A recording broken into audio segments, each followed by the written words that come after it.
pour la grande majorité, on a intégré naturellement les lectures dominantes. L'histoire de la colonisation, ceux qui l'ont écrit, c'est quasiment tous les mêmes. C'est un certain nombre d'intellectuels, avec une idéologie claire, une certaine vision et une volonté. On n'écrit jamais l'histoire, on ne produit jamais du sens et on ne produit jamais de la théorie pour le plaisir de la produire. On est influencé par la situation d'où on parle. On parle toujours de quelque part. Donc, l'ensemble de ces catégories font que les musulmans ne perçoivent pas ça. Mais si on revient à nos fondamentaux, les premiers califes avaient adopté ce que j'appelle la théologie de l'anticipation. Ils avaient une vision pragmatique du réel qui était complètement dénuée des sentiments. C'est-à-dire que c'est vrai que si je pense à mes parents, à mes ancêtres, j'ai envie de transmettre un certain nombre d'éléments issus de la culture familiale. Mais en quoi ces éléments de culture que je souhaite transmettre, que je voudrais transmettre d'un point de vue sentimental, sont véritablement un élément positif pour la génération qui arrive? Un des grands califes de l'islam, les 4 premiers califes qu'on considère chez les musulmans qu'ils sont la référence ultime en termes de direction, de gouvernance politique, l'un d'entre eux disait quelque chose de très fort.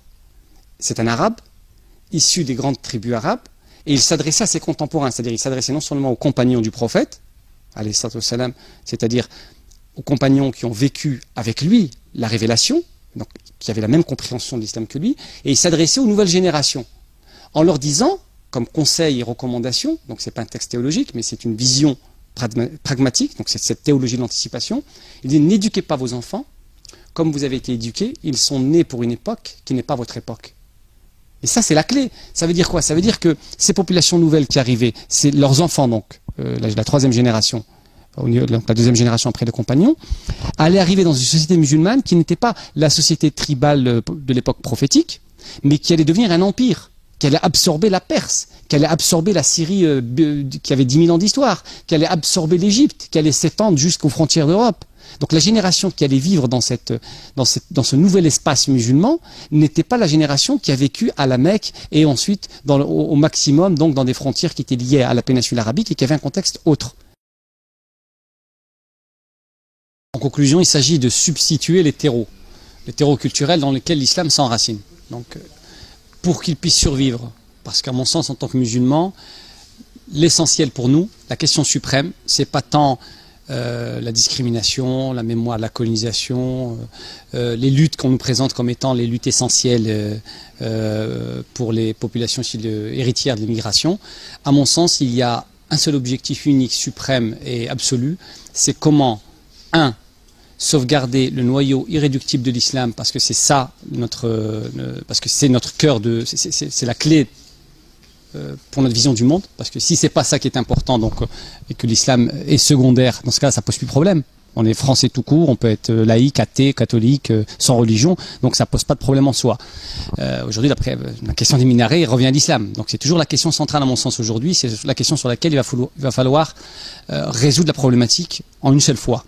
Donc si on part du principe que c'est notre priorité absolue et que notre postulat qui est que l'islam ne subsiste et ne produit de la civilisation que dans un terreau culturel homogène et fort, ça signifie qu'il doit quitter très vite, c'est-à-dire au 1er janvier 2010, pour les générations de demain, les terreaux culturels d'origine, hérités, empruntés, exilés, pour un nouvel espace culturel qui est l'espace français, qui de toute façon sera l'espace majoritaire pour nos descendants demain, puisque même ceux qui s'attachent à l'altérité d'origine, aux cultures d'origine, savent que ça va disparaître avec le temps. Donc autant provoquer rapidement les événements, on n'a plus le temps, vu les enjeux qu'il y a derrière, vu ceux qui travaillent à la destruction de ce projet. Et donc il faut pouvoir l'enraciner dans un terreau culturel qui est finalement le terreau français, la culture, les traditions françaises, moi qui suis parti à la campagne pour justement fuir la vie urbaine et ses inconvénients, est beaucoup plus accessible. Je m'occupe notamment d'enfants, à travers le scoutisme par exemple, et il est beaucoup plus aisé pour des musulmans vivant en province ou à la campagne de s'intéresser aux pratiques culturelles locales, aux comices agricoles, à la gastronomie locale, aux traditions et je vais très loin même, j'intéresse mes enfants aux patois locaux. Je pense que apprendre un patois local a plus d'importance en termes d'enracinement pour un enfant issu de l'immigration que sauvegarder, et là je sais que ça ne va pas faire plaisir, mais c'est la réalité, que sauvegarder les langues d'origine ou les dialectes d'origine qui ne produisent qu'une mémoire familiale qui se fragilise avec le temps de toute façon, alors qu'un patois enracine réellement. La question qui va se poser effectivement, c'est pour les zones urbaines importantes, puisque dans les grandes zones urbaines, on aura donc une pratique de l'islam en milieu urbain, où on aura des populations qui sont effectivement celles qui sont dans des contextes culturels qu'on connaît. Et le problème de fond revient à la France elle-même, puisque il s'agit d'enraciner l'islam dans un contexte culturel français, une tradition, un noyau français donc originel. Et il s'avère qu'effectivement, malheureusement, depuis 40 ans, ce terreau culturel qu'on aurait voulu être l'humus pour cet islam français, bien évidemment, à force de pesticides et d'engrais idéologiques, cette France-là, en tout cas, est en voie de disparition, puisqu'elle est remplacée par une américanisation progressive, une acculturation généralisée, une baisse du niveau de la langue, etc. Et je pense que là, ça doit passer d'abord et avant tout par des éléments fédérateurs en lien avec les traditions françaises, notamment la question de la langue. Aujourd'hui, on ne peut pas comprendre une civilisation, une histoire, si on ne s'intéresse pas à la langue.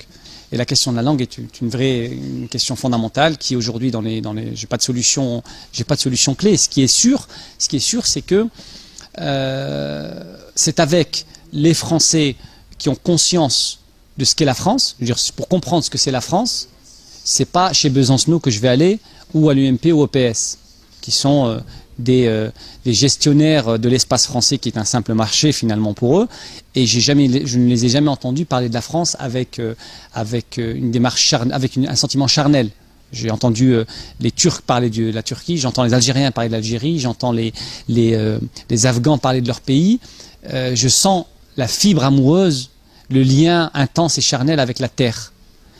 Lorsque j'entends la plupart des élites politiques de ce pays, ça a complètement disparu. Donc c'est avec les Français qui ont encore conscience de ce que peut représenter cette France, qui ont encore une idée de ce que peut signifier préserver ce patrimoine, ou en tout cas même le ressusciter. Et je pense que nous, en tant que musulmans français récents, nous avons un rôle déterminant dans la régénérescence de ces